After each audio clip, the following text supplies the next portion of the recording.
You said I do. No. Yeah, he said I do, right? Well, ladies and gentlemen, firstly, can I say a very warm welcome to every single one of you here this afternoon.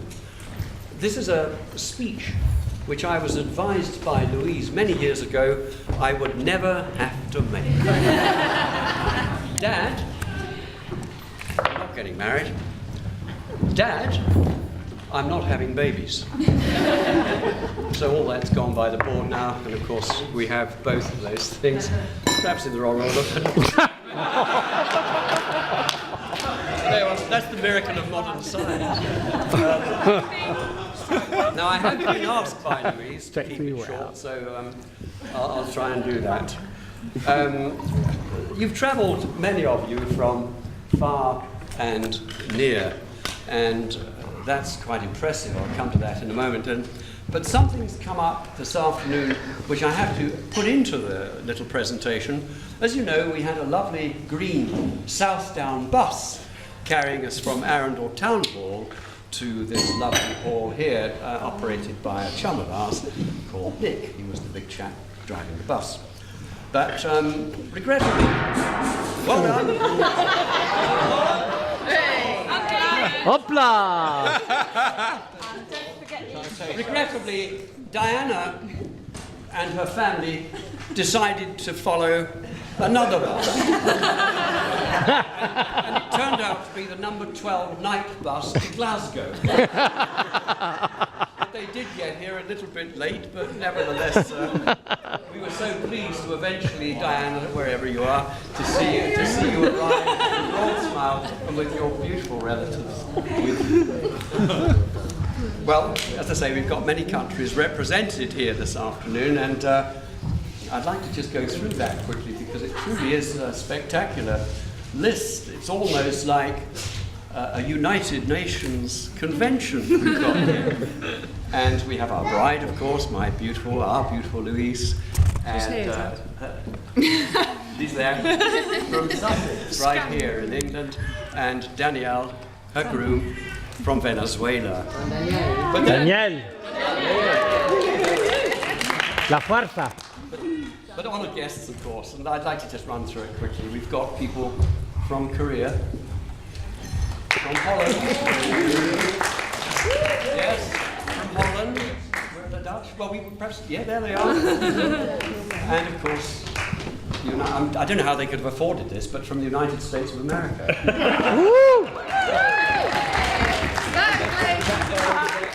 The word has gone round that we're having a whip round before you go home. Yeah, we'll send you the bill. And of course, from Singapore, Nigel, it's a pleasure.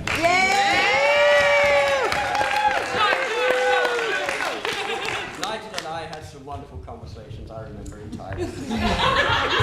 Don't go to them. Well, yes, okay. From Italy, the Italians, well, of course, that's where they all started. And of course, France. And China, this has been added on. So many notes have been added here. China and Guatemala. And then in brackets it said, Ben and Daniel started an adoption agency. What does this mean, Dan? No comment. And I'll move swiftly on, as it says on the notes here. Well, and of course, I think we've also got Thailand, Tanzania, Wales, Vietnam, of course. Australia, where are you? Yes, she's here somewhere. Drunk in the loo. Anyway. Okay, she's over there. And Germany, of course, it's Starnberg. We have from Starnberg, schönen guten Tag. And of course, Gabo, you began your life in Iran, so I think we can throw that in. I must talk to your father about all these things. And I mustn't forget Portsmouth and Portchester.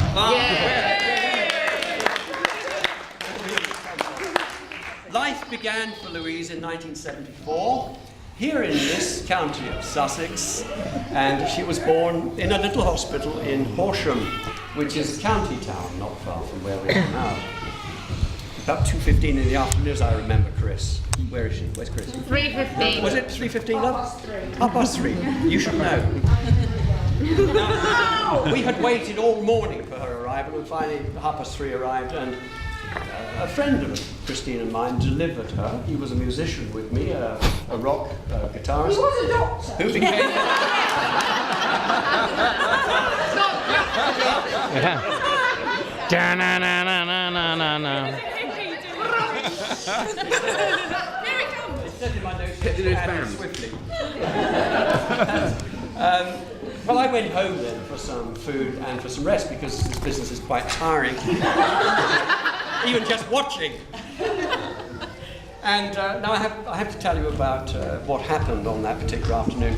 Staying with us and looking after us while Chris was in hospital was her mum, my mother-in-law, who we simply called Nana. Now, Nana had a car which was made in Eastern Europe called a Lada. And if you fused Nana together with the Lada, you had a sort of a cocktail, rather like the space shuttle. It was quite hazardous. I can remember gripping the side of the passenger seat. You weren't allowed to fix your safety strap. Didn't believe in that. Just and hold it round you. we roared into Horsham, and as we entered the town, about half a mile from the hospital, there was some roadworks. And Nana wiped out the whole line of rubber policemen. You know, these sleeping cones to keep you... And at the end of the line was a big blue light flashing and a hand. A policeman. And he said, "Good evening, madam." And she said, "My daughter's just had a baby." And he said, "Congratulations."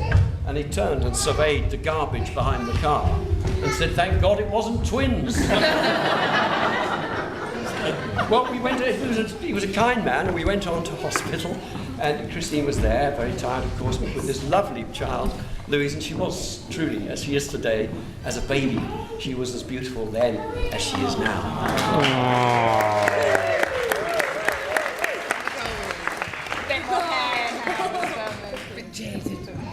Well, as I say, she was a beautiful baby, and the family now consisted of a little boy, Simon over there, and now we have this little girl.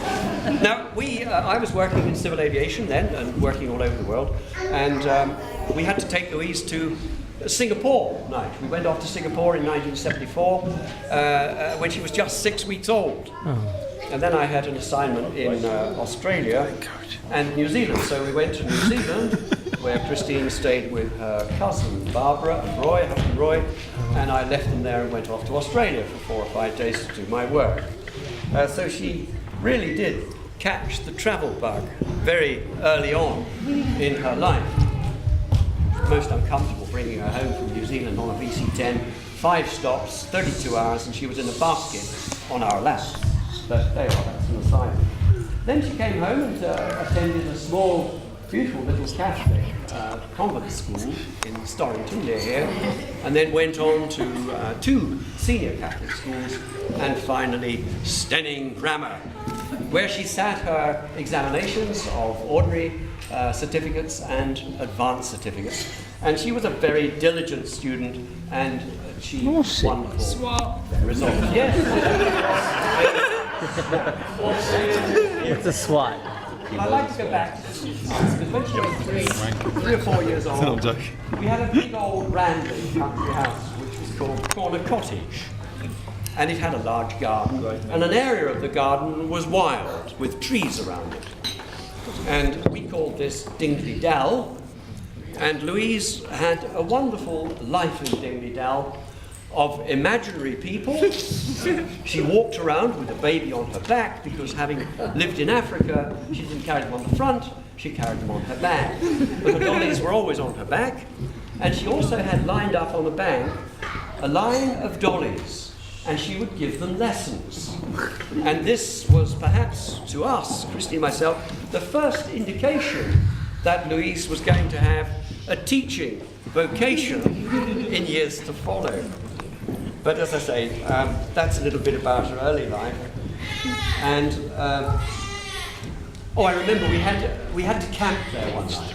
Simon said, "Dad, can we camp in Dingley Dell?" It was a big place, and you could pitch a tent there. And Louise wanted to join it. We were going to have a fried breakfast in the morning in the woodland there.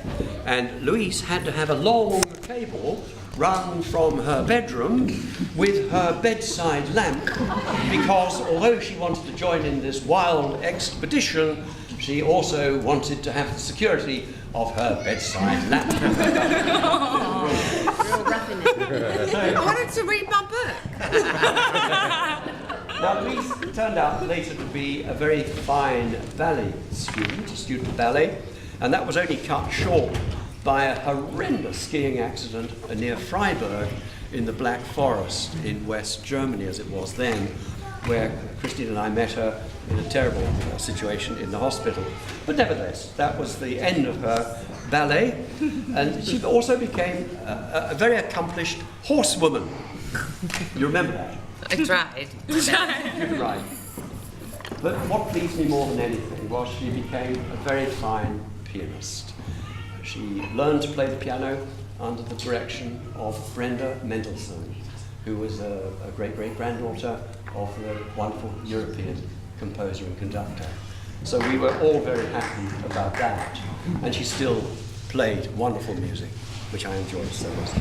Now she's, a multi-role person. Now she's a wife. Yay! Morphine!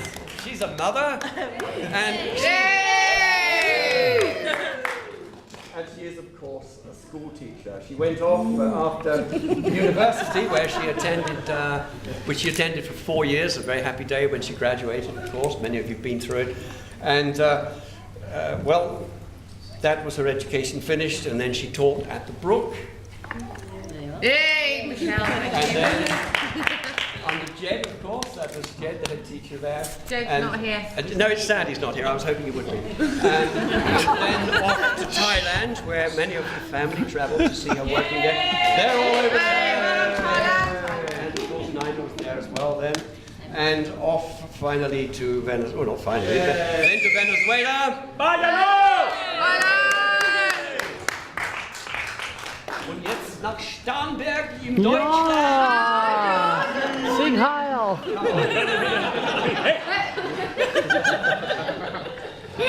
Now, one of the lovely things about Lou and modern technology is that she and her friends have always kept very close together. No matter where they've been in the world, they've always talked to each other on Skype and texting and so on, things which for me a year or so back were all rather strange. But anyhow, I can do them now as well. But I would like to say that it's lovely to see her friends here today in the shape of her bridesmaids. Yay! Many local supporters. Liz, and, well, I think there's probably enough about Louise, but I would like to say What did her a poop very look like? small word about the Flower Girls. Now, I don't know where they are. I'm sure they're having fun somewhere. They're playing around the corner. But I thought that Emily, Annabelle, and baby Elena added to the atmosphere of this wonderful day.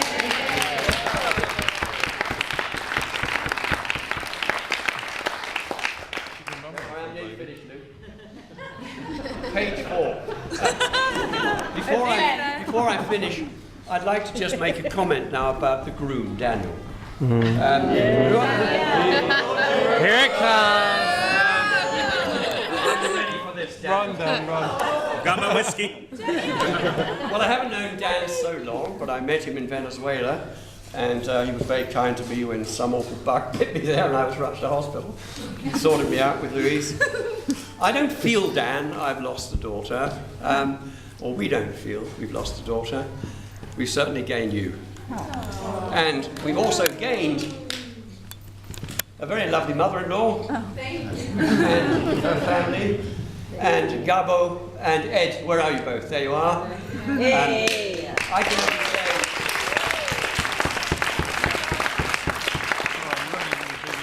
Ruining it.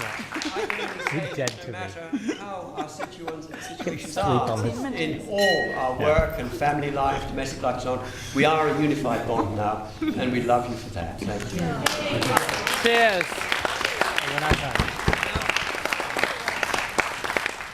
Now, Daniel appealed to me from the word go. because he likes football.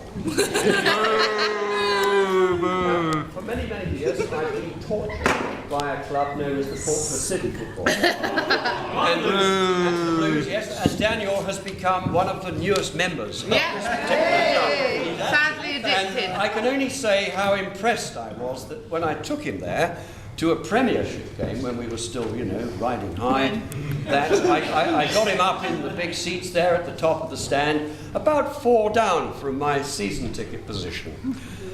And as the game began, and it ebbed and flowed, the excitement of the game and the referee, that sort of stuff. And Daniel, along with about 1,000 Portsmouth supporters, launched into abuse the like I've never seen, and about the players, about the referee, about everything.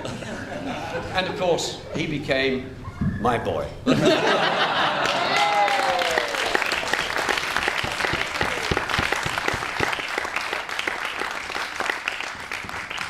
So, ladies and gentlemen, I would like you now to be upstanding. Yes. And I would like to say to you, ladies and gentlemen, honoured guests, that wherever Daniel and Louise may be, may they remain happy together, may they remain happy and healthy and enjoy a long life together.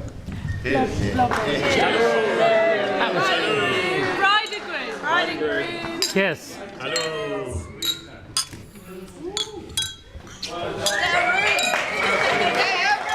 Peter.